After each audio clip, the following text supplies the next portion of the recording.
This is a patient who comes in with trauma and gets a pan scan of the abdomen and pelvis.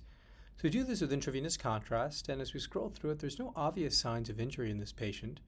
And we'll go all the way down here and have a look at everything.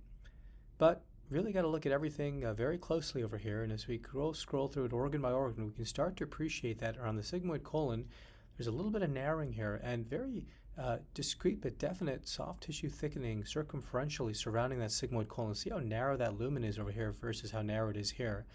And as we go down, that bowel wall there is quite thickened, and so soft tissue thickening of that wall, highly concerning for neoplasm. Some of the bowel loops upstream to it are mildly distended, probably a low-grade obstruction happening.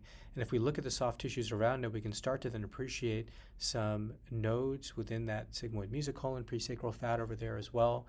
And as we go upwards, we can start to appreciate that there's also this retroperitoneal adenopathy. It may have been missed upon the first glance, but as you look at it, there's certainly some nodes over there. And then finally, when we look at the liver, ordinarily you would see something like this and say maybe it's too small to characterize, but in the context of what we're now thinking is a sigmoid cancer, this is highly concerning for a metastasis. This indeed turned out to be a metastatic sigmoid neoplasm.